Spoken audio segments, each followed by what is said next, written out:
Uy, bakit parang hindi maipinta yung mukha mo diyan? Eh, nakakota ka naman, di ba? Anong meron?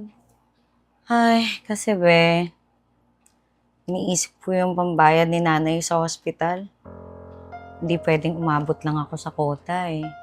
Kailangan dumoble pa yung sales ko para mas malaki yung commission ko. Kasi nagkakasya eh. Eh yung makaabot pa lang ako sa quota, hirap na ako. Paano pa yung hihigitan? Ay, naku, problema nga yan. Alam mo, actually, ako nga din. Gusto kong tumaas yung benta ko. Kaso, naisip ko, hindi naman ako ganun kaganda. Tsaka, hindi rin ganun kalaki yung boobs ko. Kaya, hanggang dito na lang ako. Be, sabog ka ba? Ano ba, nilalaklak mo ba yung mga binibenta nating gamot? Anong connect ng pinagsasabi mo? Ikaw ata yung sabog eh. Hindi mo ba alam kung ano nangyayari dito sa opisina? Ano yun? Ay, kilala mo si Kay, yung employee of the month. Actually, hindi nga employee of the month eh. Employee of every month. Kaya daw mataas yung sales nun. Kasi ginagamit niya yung ganda niya para makabenta. Ano yung ibig mo sabihin? Ginagamit niya talaga? Oo. Eh, hindi kasi ako marunong ng mga ganyan-ganyan eh. Hindi ako sanay sa ganyan. Hindi ko naman sinabing gawin mo. Kwento ko lang naman sa'yo. Pero ikaw din, eh, sasabihin ko lang sa'yo, maganda ka naman. Kung gusto mo lang naman, di ba?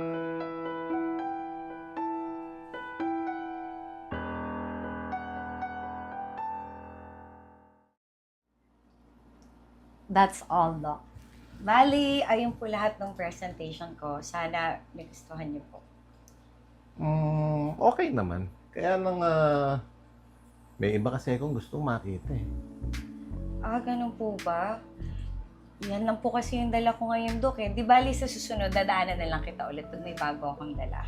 Alam mo, Jane, hindi naman produkto yung gusto kong makita. Ibang produkto, baka may pwede kang ipakita sa akin ibang bagay. Yun ang ipakita mo.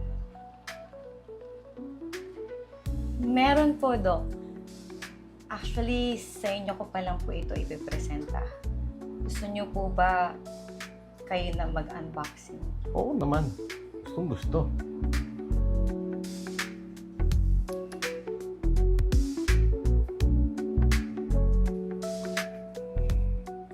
Pwede bang mas makita ko pa yan?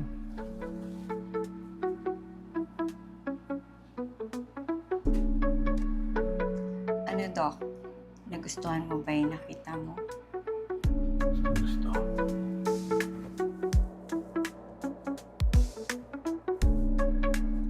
Uy, 3 buwan ka ng kota. Mukhang tinuloy-tuloy mo yung ginagawa mo dyan sa suki mong doktor. Ano ka ba naman? Ginawa ko lang naman yun kasi kailangan ng pambilis ni nanay, di ba? Eh pero 'di ba tapos na yung hospital bills ng nanay mo?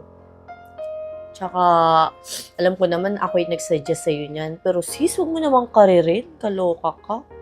Kaga, titigilan ko rin naman. May iniipunan lang ako para sa amin ni nanay. Eh kailan pa? Eh paano kung yung doktor pala na yan? May asawa. Eh the ending, kabit ka pa ngayon. Uy, wala namang kabit na pang kwiki-kwiki lang, no? Tsaka ang alam ko wala siyang asawa. Naku, bahala ka. Ikaw din ha. Basta sinabihan kita.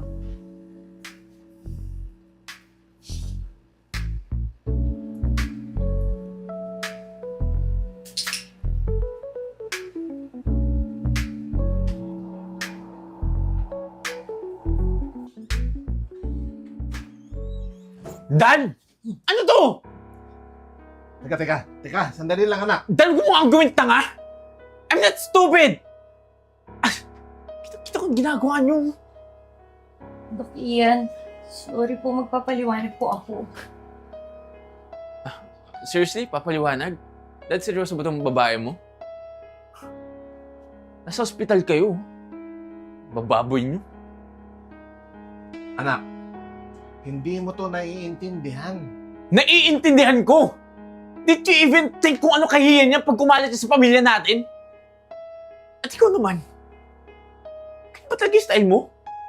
Binibenta mo yung katawan mo? Ganyan ka ba kasabik sa pera? Dok, hindi po.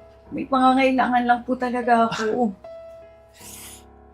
You're so stupid. Lahat naman tayo may problema eh. Dad, di ba ikaw palagi nagtuturo sa akin about professionalism? Tingnan mo kay sarili mo. Ikaw yung mismo sumisira sa mga sinasabi mo sa akin eh. Oo, anak. Mali ito. Pero, hindi mo naman kailangan sabihin ito sa lahat ng tao. Kaya ko ayusin to. Maayos. Sa tingin mo maayos pa to? Dad, hindi na ako magtataka kapag naalis ka sa pwesto mo. Tsaka ikaw naman, pwede ba umalis ka na lang? Sa susunod na kukuha ka na trabaho, siguraduhin mo malinis ha? Alis na po ako. Dad, alam mo sa ginawa mong to, nawala na yung respeto ko sa'yo. Anak, di mo naman dapat gawin ito eh. Dad, fix your things nga. Tignan mo yung sarili mo. O ito.